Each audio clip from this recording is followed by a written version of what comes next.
দর্শক দেখুন, আগামীকাল যে বৈঠকটা হওয়ার কথা ছিল নবান্নে, খুবই গুরুত্বপূর্ণ একটা বৈঠক। স্বাস্থ্য দপ্তরের লোকজনেরা থাকবেন বলে বলা হয়েছিল এবং ডিএম, এসপি, সিপিরাও থাকবেন বলে বলা হয়েছিল এবং সেটার দিকে সকলেরই নজর থাকার কথা। আমি আজকে দুপুরেই বলেছিলাম যে ওই বৈঠকে কি কড়া কোনো সিদ্ধান্ত নেওয়া হবে। জুনিয়র ডাক্তাররা যেভাবে সিদ্ধান্তে অনড় রয়েছেন, সেই ক্ষেত্রে কি কড়া কোনো ব্যবস্থা নেওয়া হবে, ঘোষণা হবে। এবং আমি একেবারে নির্দিষ্ট করে বলেছিলাম যে এসমা লাগু করা হবে। কিন্তু দর্শক, আজকে যে অর্ডারটা সামনে এসছে, যে কপিটা আমি আপনাদেরকে একটু বড় করে দেখাচ্ছি, দেখুন। 11 তারিখের এই যে এখানে যেটা লেখা হচ্ছে দর্শক, এই যে এটা মানে এই যে 12 তারিখের যেটা হওয়ার কথা ছিল সেটা পোস্টপোন্ড হয়ে গেছে নেক্সট উইকে, পরের সপ্তাহে। ফ্রেশ ডেটটা মানে পরে আর কি বলা হবে, কিন্তু যেটা এখানে বলে দেওয়া হয়েছে যে 12 তারিখে হচ্ছে না। 12 তারিখে হওয়ার নোটিশটা আমি আপনাদেরকে দেখিয়েছিলাম। এই যে এইটা এই যে হেলথ ডিপার্টমেন্টের তরফ থেকে অল মানে প্রিন্সিপাল, ডিরেক্টর যারা আছেন মেডিকেল কলেজ এবং হাসপাতালের, এবং এই যে দেখুন সমস্ত জেলার ডিএম, অল পুলিশ কমিশনারেটের মানে যারা আছেন আর কি, পুলিশ কমিশনার, তাদেরকে, তারপরে এসপি, এমএসভিপি এবং সিএমএইচ।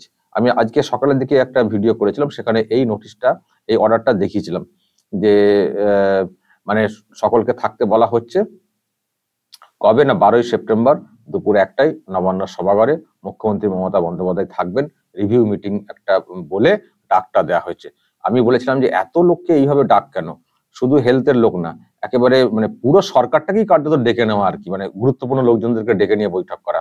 কারণ সমস্ত মেডিকেল কলেজের প্রিন্সিপাল, ডিরেক্টর, ডিএম, এসপি, তারপরে কমিশনারেটের যারা পুলিশ কমিশনার তারা, এবং এমএসভিপি এবং সিএমএইচ জেলার যিনি স্বাস্থ্য আধিকারিক, তো এত এইভাবে মানে পুলিশ প্রশাসন, ডিএম লেভেল এবং সে সঙ্গে স্বাস্থ্য আধিকারিক সকলকে ডাকার উদ্দেশ্য কি? তাহলে কি কড়া কোনো সিদ্ধান্ত নিতে চলেছে সরকার সকলের সঙ্গে একটা রিভিউ মিটিং করে? কিন্তু দর্শক, আজকে যেটা এসছে ওই কপিকে অ্যাটাচ করেই এসছে যে ডেটটা মানে এখন স্থগিত হয়ে যাচ্ছে, মানে নেক্সট উইকে হবে। 12 তারিখের প্রোগ্রামটা পোস্টপোন হবে, কবে না নেক্সট উইকে, পরের সপ্তাহে, এবং নতুন ডেট সেটা জানানো হবে কবে কি হবে। এটা কিন্তু আজকে 11 তারিখের নোটিশে, মানে এটাতে আজকে নবান্নের তরফ থেকে জানিয়ে দেওয়া হয়েছে। এখন প্রশ্ন হচ্ছে যে কি হলো, হঠাৎ করে সিদ্ধান্ত বদল কেন? একদিন আগে বলা হলো 12 তারিখের বৈঠক, আবার আজকে বলা হচ্ছে না, হবে না, পরের সপ্তাহে হবে। মানে এই নয় যে আর একদিন পরে হবে, বলা হচ্ছে না, পরের সপ্তাহে। কবে হবে সেটাও কিন্তু বলা হচ্ছে না। এখন কবে হবে সেটা বলা হচ্ছে না কেন? ডেট, এত গুরুত্বপূর্ণ একটা সিদ্ধান্ত, এত লোককে নিয়ে বৈঠক, মানে এটা তো হঠাৎ করে বলা না, কিছু একটা ভাবনা থেকে বৈঠকের ডাকটা দেওয়া হয়েছিল।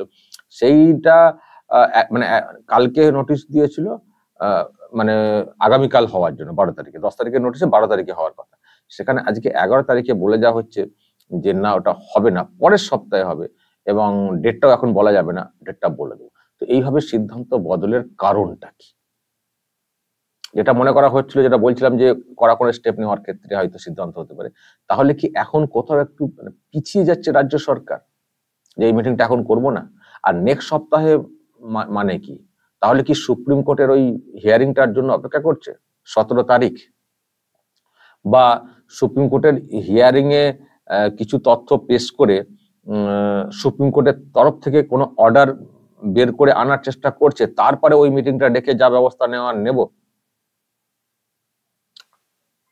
হঠাৎ করে এই সিদ্ধান্ত এইভাবে মানে পিছিয়ে দেওয়ার কারণটা কি? দর্শক, এই প্রশ্ন উঠছে। কারণ যেটা আমি সকালে বলেছি যে যেভাবে একটা এরকম নোটিশ করা হয়েছে বৈঠকের, এই হঠাৎ করে এত লোকজনদেরকে নিয়ে বৈঠকের কি কারণ, এটা নিয়ে প্রশ্ন ছিল যে কড়া কোনো স্টেপ নেওয়ার ক্ষেত্রে। কারণ যেহেতু সুপ্রিম কোর্ট বলেছে যে ওনারা যদি কাজের যোগ না দেন, তাহলে রাজ্য সরকার চাইলে ব্যবস্থা নিতে পারবে, আমরা কিছু করব না, এটা বলা হয়েছিল না সুপ্রিম কোর্টের তরফ থেকে। সেই তারপরেই এই বৈঠকের কারণ নিয়ে অনেকে ভাবছিলেন, এবং একটা গুঞ্জনও ছিল যে তাহলে কি আবার কড়া করে স্টেপ নিতে চলেছে রাজ্য সরকার, সুপ্রিম কোর্ট যেহেতু হাতটা খুলে রেখেছে, নিতে পারবে বলে। কিন্তু আজকে হঠাৎ করে আবার দেখছি সেই মিটিংটা পিছিয়ে দেওয়া হচ্ছে। এখন এই পিছিয়ে দেওয়ার কারণটা কি, এটাও অনেকে অনেক কথা বলছেন। তারই মধ্যে একটা কথা উঠে আসছে, জানি না আপনারা একমত হবেন কিনা, যেটা বলা হচ্ছে যে এটা একটা কারণ হতে পারে। নবান্নে যারা আর কি রিপোর্টার আছেন তারাও অনেকে বলছেন, আমি যতটুকু কথা বলে বুঝলাম, যে মানে জুনিয়র ডাক্তাররা যেহেতু অনার রয়েছেন, সেখানে কোনো সিনিয়র ডাক্তার তারাও পাশে থাকার বার্তা দিচ্ছেন। ফলে এই মুহূর্তে নতুন করে ঘাঁটতে চাইছে না রাজ্য সরকার, এই মুহূর্তে নতুন করে আর ঘাঁটতে চাইছে না রাজ্য সরকার। তারপরে এই বৈঠক ডাকা হচ্ছে, প্রিন্সিপাল এমএসভিপি যারা আসবেন এখন তারাও মানে কোনো না কোনো মেডিকেল কলেজের তো প্রিন্সিপাল এমএসভিপি, সেখানকার জুনিয়র ডাক্তাররাও কর্মবিরতির মধ্যে রয়েছেন। আবার তারাও এবার একটা কোনো বিক্ষোভের মধ্যে পড়বেন বা ফেলা হবে বৈঠকে আসার জন্য বা না আসার জন্য, জয়েন যাতে করতেন, মানে না সমস্যা বিতর্ক তৈরি হতেই পারে সংশ্লিষ্ট মেডিকেল কলেজে। ফলে এই মুহূর্তে এই বৈঠকটা না ডেকে এটাকে একটু এড়িয়ে যাওয়ার চেষ্টা করছে, মানে অযথা খুঁচিয়ে ঘা বা ওই অযথা বিতর্ক তৈরি যাতে না হয়। মানে এখন আর কোনো ঝুঁকি নিতে চাইছে না রাজ্য সরকার, কারণ তারা যেন কোথাও একটা আলাদা সাহসের মধ্যে রয়েছে যে আর কি দরকার, 2-4 দিনের ব্যাপার তো, একটু রুখে যাই, রুখে গিয়ে সুপ্রিম কোর্টকে বলবো যে আপনি বলেছিলেন যে জয়েন করার কথা, ওনারা জয়েন করেননি, আপনি বলুন, আপনারা বলুন আমরা কি করব। মানে মানে যত ঝড় ঝাপটা যেন সুপ্রিম কোর্টের উপর দিয়ে চলে যায়, মানে আমাদেরকে কেউ না কিছু বলতে পারেন যে আমরা এই করেছি সেই করেছি, যা করার তো করবোই, করবে রাজ্য সরকারই, স্টেপটা রাজ্য সরকারই নেবে, কিন্তু সুপ্রিম কোর্টের কাছ থেকে একটা অর্ডার বের করে নিয়ে আসা যাক। সেই জন্য হতে পারে যে এই বৈঠকটা পিছিয়ে দেওয়া, সেই জন্য হতে পারে এই বৈঠকটা পিছিয়ে দেওয়া, যে সময় যখন হয়েছে, যখন সুপ্রিম কোর্ট ফরে রয়েছে, ইন ফেভার রয়েছে রাজ্য সরকার এই ক্ষেত্রে জয়েনের, ডাক্তারি জয়েনের ক্ষেত্রে, ফলে এই মুহূর্তে অযথা কড়া স্টেপ নিতে গিয়ে বিতর্কের মধ্যে ফেলে একটা আবার মানে একটা নতুন প্রবলেম ক্রিয়েট যাতে না হয়। আবার হয়তো এই ভয়টাও রয়েছে, কারণ মমতা বন্দ্যোপাধ্যায়ের মুখ থেকে আমরা শুনেছি বাংলাদেশ ইস্যু, ফলে এটা যদি খুঁচিয়ে করতে গিয়ে যদি আবার একটা বিরাট কিছু হয়ে যায়, ডাক্তার যদি সবাই বেঁকে বসেন, আর সেই সুযোগে যদি মানে পলিটিক্যাল পার্টি সব নেমে টেমে যায় বা মানুষকে ডাক দেওয়া হয়, এবং ব্যাপারটা হচ্ছে না যে যদি আবার কিছু হয়ে যায়, ফলে দরকার নেই বাবা,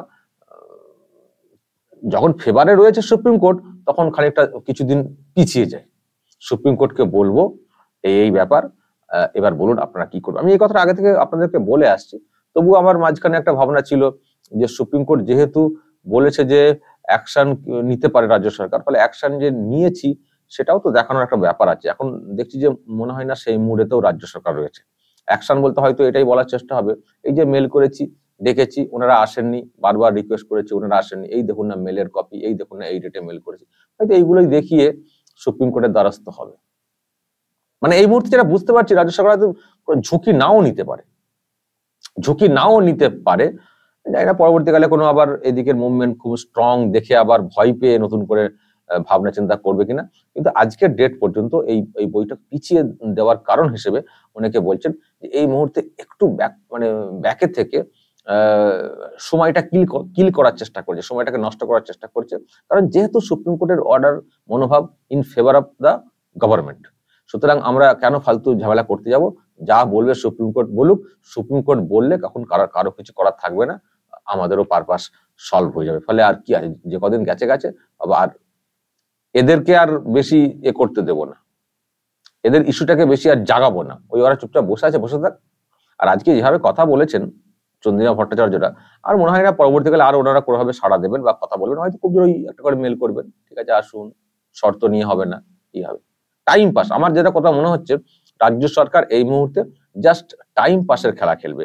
এবার এসমা লাগু ইত্যাদি ব্যাপারটা আমার মনে হয় ডিরেক্টলি সুপ্রিম কোর্টে 17 তারিখে বলবে, যদি না এর মধ্যে মেজর কোনো প্রয়োজন মনে করে। আবার বলছি, আমি আজকের মুড বলছি, এদের তো মুড মাঝে মধ্যে চেঞ্জ হচ্ছে, তো ওই জন্য আমাদেরকেও মাঝে মধ্যে চেঞ্জ করতে হচ্ছে, এদের মুড মাঝে মধ্যে চেঞ্জ হচ্ছে, সবকিছু পরিস্থিতি দেখে করছে। আজকে নবান্নের যা হাওয়া বুঝলাম, চন্দ্রিমা ভট্টাচার্য তো প্রেস মিট তো করেছেন এবং আরো সব তো কথা হয় অনেকের সঙ্গে, যা বুঝলাম যে এই মুহূর্তে খুব অ্যাগ্রেসিভ মুডে রাজ্য সরকার নেই এই মুহূর্তে। মানে এই এই এই আন্দোলনকে আর মানে বিছিয়ে যাক এটা চাইছে না, যেহেতু সুপ্রিম কোর্ট ইন ফেভার রয়েছে। ফলে 17 তারিখ পর্যন্ত হয়তো অপেক্ষা করতে পারে দর্শক। আর সেই জন্যই যেটা মনে করা হচ্ছে এই বৈঠক পিছিয়ে দেওয়া হচ্ছে, এবং সেটা আবার পরের সপ্তাহে একেবারে প্ল্যান করে দেখুন, পরের সপ্তাহে, মানে যেহেতু পরের সপ্তাহে হিয়ারিং রয়েছে মঙ্গলবার, তার মানে ওটা হলে তারপর হয়তো হবে। পরের সপ্তাহে হবে মানে পরের সপ্তাহে যখন বলেছে মানে পরের সপ্তাহে হবে, এটা ধরে নিতে হবে। পরের সপ্তাহটা বলে দিয়েছে, কিন্তু ডেটটা শুধু বলেনি। আমার মনে হয় ওই দেখবে আর কি, দেখে করবে, যেটা বুঝছি। যাই হোক দর্শক, আমি তো আগের ভিডিওতে বলেছি জুনিয়র ডাক্তারদেরকেও একটু সিদ্ধান্ত নিতে হবে, তারা অনার রয়েছেন তাদের সিদ্ধান্তে। কিন্তু যদি ওই এখন হয়তো কদিন কেটে গেল, তারপর সুপ্রিম কোর্ট কড়া কোনো স্টেপ নেওয়ার কথা বললো, তারপর কাজে ঢুকে পড়লেন, তাহলে কি লাভ হলো? বরং এই কদিন যদি আপনাদের মনের কিছু বাসনা থাকে, যদি সত্যি নাগরিকদের কথা ভেবে থাকেন, তাহলে আপনাদেরকে যা করার এর মধ্যে করতে হবে। শুধু ওই ডিএমই ডিএইচএস এর পদ থেকে আটকে থাকলে চলবে না, একটু উপর দিকে উঠুন, একটু উপর দিকে উঠুন। আর আপনাদের মুখে বারবার শুনি মুখ্যমন্ত্রীর সঙ্গে আমরা বৈঠকে বসতে চাই। মুখ্যমন্ত্রীর সঙ্গে বৈঠকে বসবেন, এর জন্য মানুষ আপনাদেরকে সমর্থন করেছে এতদিন ধরে, মুখ্যমন্ত্রীর সঙ্গে বৈঠকে বসা। যাই হোক, সেটা আপনাদের ব্যাপার। আপনাদের দাবিগুলো বড় থেকে কম, ছোট হতে হতে একেবারে বাক্সতে বন্দী হয়ে যাচ্ছে, ডিপার্টমেন্টে বন্দী হয়ে যাচ্ছে, এই হচ্ছে ব্যাপার। সুতরাং এখন আপনাদের আন্দোলন আপনাদের নিজস্ব কেন্দ্রিক হয়ে গেছে, জনস্বার্থ মানুষের স্বার্থে আপনাদের আওয়াজ এখনো শুনিনি। কিন্তু যদি আপনারা পারেন এই কদিনের মধ্যে মানুষের স্বার্থে বৃহত্তর কোনো ডাক যদি দিতে পারেন, যে চলুন ওনাকে না সরাতে পারলে আমরা কোনো বিচার পাবো না, আমাদের ডিপার্টমেন্টের বিচারও পাবো না, আর সত্যি পাবেনও না, ওই কিছু হবে না সব করে, আর মানুষের বিচার পাবেন না, চলুন নবান্নে যাই, সবাই মিলে নবান্নে যাই, ডাক দিন না। এখন মানুষ যে মুডে রয়েছেন, আমি এত কথা বলার পরেও মানুষ যেভাবে মুডে রয়েছেন, যদি আপনারা ওই ক্ষুদ্র স্বার্থের গণ্ডি থেকে বেরিয়ে এসে যদি চলো নবান্ন বলে ডাকটা দিতে পারেন না সাধারণ মানুষের কাছে, সাধারণ মানুষ দল মত রং বর্ণ নির্বিশেষে, আপনারা হয়তো মিসগাইড করেছিলেন 27 তারিখের প্রোগ্রামে না যাওয়ার জন্য, তারপরও যদি আপনারা এই সময় ডাকটা দেন, তা তো আমার ধারণা রাজ্যের বিভিন্ন প্রান্তের মানুষ বের হবেন, নবান্নমুখী হবেন। ওই জায়গায় না আঘাতটা না করতে পারলে কিছু হবে না। দেখা যাক, সেটা আপনাদের সিদ্ধান্ত, আপনারা করছেন। তবে এই মুহূর্তে আমি যেটা বুঝতে পারছি, রাজ্য সরকার একটু ডিফেন্সিভ ওয়েতে খেলছে, মানে বেশি স্ট্রেট ফরওয়ার্ড খেলবো না, আর খেলার দরকারও নেই। এখন ডিফেন্সিভ করে 0 রানই থাকলেই আমাদের লাভ হয়ে যাবে, যা ছক্কা মারবো মানে 17 তারিখের পর থেকে, এই মুডে চলে এসছে রাজ্য সরকার, আমার কথা মনে হচ্ছে। ফলে যা করার করতে হবে 17 তারিখের মধ্যে ডাক্তারদেরকে, তারপরে আর কিছু করার থাকবে, দেখবেন তারপরে ডাক্তারদের কিছু করার থাকবে। দর্শক বলুন আপনাদের কি মত, বিভিন্ন ভিডিওতে তো আমি আমার মত ব্যক্ত করছি, অনেকের সঙ্গে দ্বিমত হচ্ছে, তারা কমেন্ট করুন, সময় হলে বুঝতে পারবেন যে কেন আমি এই কথাগুলো বলছি। এখন অনেকের সঙ্গে মতের মিল হচ্ছে না আমার, কিন্তু সময় হলে বুঝতে পারবেন, কারণ যে পথে যেভাবে এগোচ্ছে এই মুভমেন্ট, এটা ঠিক পথ লাগছে না। দর্শক বলবেন যা বলার কমেন্ট বক্সে, নজর রাখবেন আরামবাগ টিভিতে।